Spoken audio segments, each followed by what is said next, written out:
Marg Publications, India's probably oldest surviving publication in the field of art and culture, turned 75 in 2021. And 75 is generally considered a good age to be able to look back on your life and take stock. What did you achieve? How far were you successful? Could you have done things differently? And I think that was the question with which we began an entire series called Readings on Marg. Perhaps one of the most important things that's shifted in the very way in which we think about Indian art is the language that's being used to be able to write about it. For instance, when I began to edit the volume on Indian temple art and architecture, I was appalled to see that the people who used to write about it in the 1940s and 50s used to constantly talk in terms of Aryan and Dravidian temples. And then the language that was being used to describe these things was a very formalistic European English language. In the 1970s and 80s, a movement began to be able to explore Indian Shastras, to be able to write about these things in Indian language terms. And one of the great discoveries as a result was a whole heap of Sanskrit texts that allowed us to understand temple art and architecture through the language of the great Shastras. But then typically something else happened. We discovered a whole bunch of vernacular texts, or what we call vernacular texts, which were written in many Indian regional languages. So we ended up with texts and words and vocabulary and terminology in Tamil, in Manipravala or Malayalam later on, in Gujarati, and so on. And that began to describe a plurality of ways in which we could actually frame the discourse on Indian temples. The same thing happened in the world of dance with the Shastras on dance, and the same thing has happened in the field of Indian textiles, where the weavers of one part of India and the craftspeople of one part of India use one set of vocabulary and somebody else uses another. And these are germane to our understanding a particular subject. So what has also shifted is the language we use to be able to talk about Indian art. Was this revivalism and resuscitation of language a cause of Indian nationalism? Do these words and vocabularies actually describe something or capture something that is not possible in English? What language did people in medieval India use? For instance, not everyone knew the Sanskrit terms. So what did a Gujarati pilgrim who was going to Kanchipuram, did he use the Tamil vocabulary, or did he call the temple with his native Gujarati vocabulary? When I'm trying to write Indian history, actually, simply using Indian language terms doesn't actually fulfill a nationalistic project. Every volume in this set of readings, therefore, poses important questions on not just what we have discovered, but also how we should think about and how we should even write about these subjects in Indian art today. And that's why we began with a series called Readings on Indian Art and Culture, in which we looked at 5 subjects. What's shifted in the field of textiles, dance, in the field of studying Indian temple art and architecture, modernism, and in the field of traditional Indian painting. We ended up creating 5 books which are readings on these subjects, which are each taken from the archive. And each one allows us to assess not just what the great contributions have been in the development of our knowledge in that subject, but they've also allowed us to assess what has shifted in the very way in which we even frame that discipline today.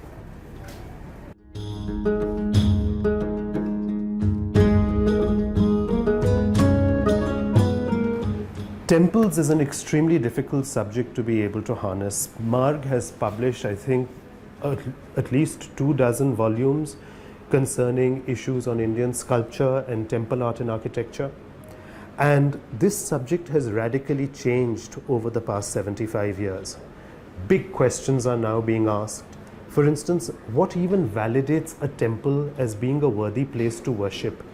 If God is supposed to be Nirakar, Nirgun, arup, then what is the need for a temple? And why would you have Murti Puja in the first place? What use is a Vastu text or a Shilpa text? Who needs these temples? Who were the patrons of these temples? Were temples only made to worship because of piety, or was there a political purpose in making temples? Was there a memorial function in making temples? Did you make temples like sepulchral monuments to remember your ancestors in memory of your father or your mother? Did you make it out of a sense of victory because you won a particular battle and you wanted to commemorate that battle, so you put up something that the public would worship and celebrate? There are many different reasons why temples are built. One of the main reasons why temples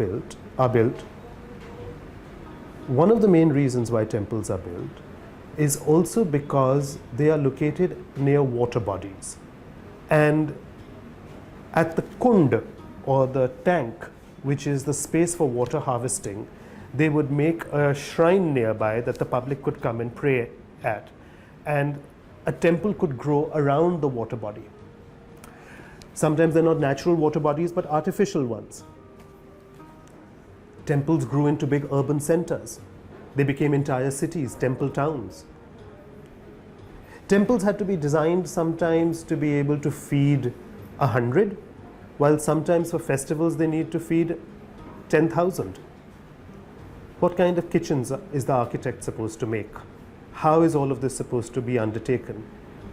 Where are the godowns for all the food that is kept inside the temple? Temples own elephants. They have dancers. They have musicians. Where do they live? How many shoes need to be stored before you enter the temple? What's the architect or designer supposed to do? So the way in which we approach the study of temples today can be very much from utilitarian and architectural design, functionality. It can be from the perspective of religion and ritual. It can be from the perspective of understanding the symbolism in the sculpture and iconography and what does it mean. It can be about a historical progression and actually seeing the shifts. But it can also be about the plurality of Indian temples. Bengali traditions of temples are very different from Goan ones. Kashmiri temples are very different from the ones made in Karnataka. So I think it was a great privilege to be able to rest on the shoulders of giants, as they say, because I think every possible giant in the field of Indian art history has published at some point or the other in the archives of Marg.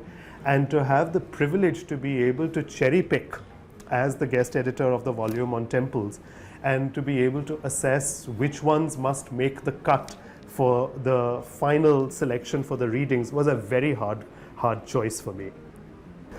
George Michel published so many fantastic studies for Marg over the years. We've been able to use some of his studies. At the same time, Phyllis Granoff has done detailed studies on even thinking about how do we perceive caves. Benjamin Fleming did a study on Jyotirlingas. Stella Kramrisch wrote for Marg an important study of Khajuraho, in fact. Devangana Desai summarized her entire studies on the erotic sculptures for Marg. I mean, the giants that are covered in this particular volume.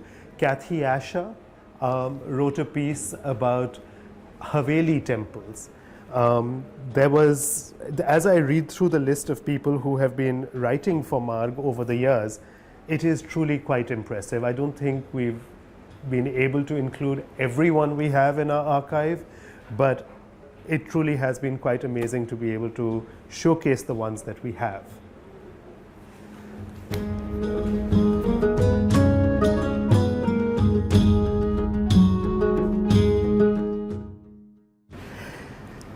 The textiles volume takes a rather unusual approach. Instead of going into the variety and the types of Indian textiles, which is how people normally teach the subject of Indian textiles, this volume has actually done something which is a very different kind of characterization, a kind of section division, which it asks, for instance, the first big question that comes away is the history of Indian trade and textiles and influences. where does Indian textile history come from? Like weavers working in one enclave in one part of the country. Where did they learn their craft? Who were they supplying? Which part of the world have those textiles been excavated in? What has been the impact of Indian textiles on the history of the world? So it's not just about the migration of technology, but it's also about the migration of the finished product and which markets have historically been there. I think trade histories and manufacturing histories is something that has now really become very important through the volume on Indian textiles. The approach that has been taken in the second part of the volume is about looking at communities. What is the history of the communities that make and use these objects? What functions do these textiles serve? Then there is the issue of politics around textiles, the identity of the people who make and use these things, and the patronage systems that underlie their making.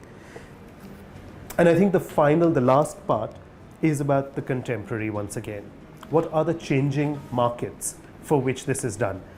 Abigail McGowan actually is able to tell us a very rich and important history through this volume because of the kind of assortment, but the visuals that she has selected as a result have a subtext in the entire volume. And that takes us into the richness and variety of the geographic types of Indian textiles. So whether it's Pashmina being made in one place or Kanjivaram being made in another place, Banarsi textiles and Patola textiles and Gujarati and Rajasthani block printed ones, and where they migrated and what happened with them. So it's a book that actually manages to do both dealing with socio-political and cultural issues, as well as taking us through the types of Indian textiles from different regions. Amongst the greatest pieces of writing that we have in the Marg archive, especially in the field of textiles, includes pioneering work, which is by Pupul Jayakar, assessments of the work of Kamla Devi Chattopadhyay, articles written by John Irwin, modern ones and deeper studies done on Kashmir and its textiles by Janet Rizvi. Laila Tayyibji has written for Marg in the past. Jyotendra Jain and Martand Singh contributed articles to the study of textiles in Marg. Rosemary Krill and Shilpa Shah of the Tapi collection have written for Marg. It's been wonderful to be able to carry all of these studies. I'm only mentioning a few authors, but there are many others which you'll be able to find in the volume on Indian textiles.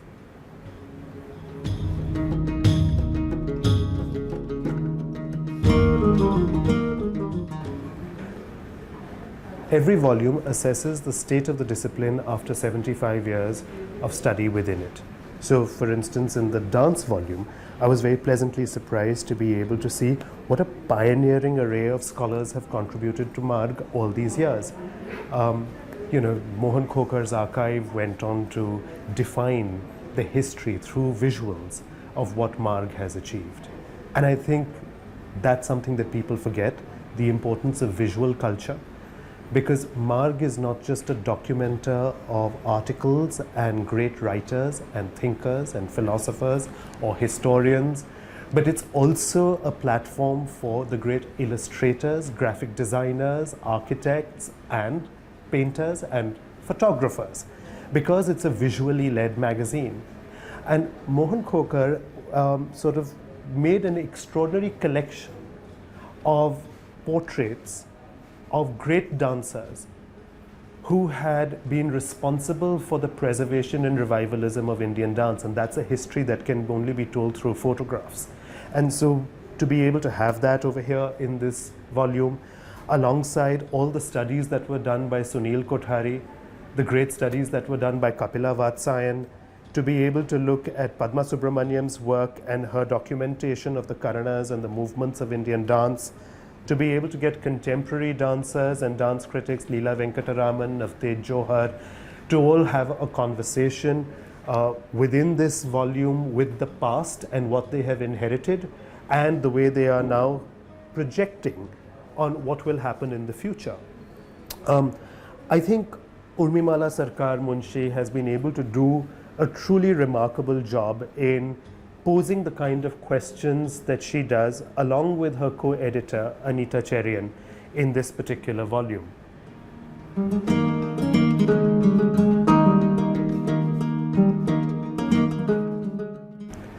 The Modernism volume has been edited by Shukla Sawant, and it poses certain key questions. For instance, what really defines modernism in the Indian context now? How do we look upon colonial inheritances and transformations from within India at the same time, and how did those things coalesce? When did India enter the phase of modernism? A parallel question is, what has been the impact of India in the history of world modernism? And did India play a part in the very formation of the definition of modernism across the world? What are the constitutive materials or mediums that are used in separating the oeuvre or the style of what we define as the modern from what is called the traditional or the pre-modern? How have the forces of modernity shifted art making? I think some of the questions that are raised in here also deal with the oeuvre of specific artists who were the great modernists, but also who were some of the neglected modernists. Perhaps really one of the most valuable things that has come out of this exercise is that every guest editor has not just summarized what each article in the archive is worth, but they've given a little critique which allows students and teachers to learn that how were things done then, and what was missed out, what opportunities were missed out then, what kind of questions did our forebears not ask, which are germane questions to ask of that discipline and of that subject today. And so there's always a contemporary lens through which we look at our past and look at these subjects in each volume.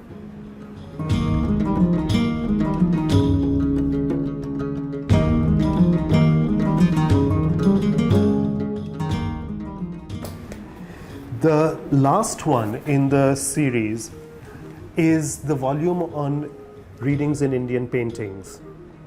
This has been guest edited by Dipti Khera and Yael Rice. They have really taken us into quite a revolutionary and different way of thinking about Indian painting. They have brought together wall painting or fresco traditions, not just of Ajanta, but of Kizil and Kerala. They've looked at manuscript traditions, whether they are from the Pal period on birch bark, or the Mughal, or the Rajput, or the Jain tradition. They've looked at Indian painting on textile. They've looked at Indian painters and how they started working for colonial patrons and how their traditions became modern. How they started working with photographers and started painting photographs. And that was another transition that happened to traditional Indian painting. So the variety in ways and the transformations of what we regard as the field of traditional Indian painting is really something that they have taken on head on. The paintings volume really, again, is one that truly rests on the shoulders of giants once again. Karl Khandalawala was a pioneering writer for Marg. Saryu Doshi was another one. There was writing that B.N. Goswami did, which was his revolutionary article, an entire Marg, in fact, that he wrote once, which was called Family as the Basis of Style. Perhaps one of the most cited and important paradigm-shifting studies in the history of Indian painting that actually forever changed how we approach the field of Indian painting. Looking at Indian painting not from the perspective of different schools of Indian painting, but the lineage of Indian painters. And that big shift is something that the Marg archive really does best, more than anyone else. I think one of the other things that we get in this particular volume is we've got articles by Jerry Losty, by Ashok Das looking at Ustad Mansoor, by Robert Skelton, the pioneer who actually looked at the Nimatnama and the paintings of Mandu, coming right the way down into more contemporary scholars who are working nowadays and being able to completely give us new ways of thinking about Indian painting. So it's a visual and I think an intellectual delight to be able to go through this particular volume. One of the hardest things for us in the academic fraternity has been to think about how do we contend with the depth of specialization in these subjects that has emerged over these 75 years. How do we communicate the variety of ways in which we think about these subjects for our students? The great privilege of being able to look at this particular archive has been that we could actually cherry pick key articles and give them a short note that students and teachers would find useful to be able to create something like a modern textbook in the field of Indian textiles, or how to approach the subject of Indian modernism today, or how do we want to teach Indian temples in a single semester, or how do you want to deal with the history of traditional Indian painting, whether at the school leaving or at the undergraduate or even at the early postgraduate level. These are books that have been readers that have been put together in a way that will at least open up the contemporary debates and ways of thinking about these key subjects as we want to teach them now all over the world. Revivalism, being rich with tradition, inheriting our past, are very noble intentions. But all inheritances come with a burden of responsibility. How much do we want to be burdened by our past? In what way do we want to innovate and discard and change? And are we going to register that change? How are we going to record it? As publishers, Marg has tried to do that for the past 75 years. And it's been a very enriching experience to be able to see what has been the imperative or the rationale behind what was published in 1945. What was imperative is quite different from what is imperative in 2024. And so over this 75, 78 year journey, I think Marg has had an extraordinary contribution to make in the field of Indian art and culture. It has registered how we ourselves have shifted in our approach to Indian culture and the extent to which it has become a highly specialized field. It's been a truly fruitful and enriching experience to have been able to edit this series. I hope you enjoy it too.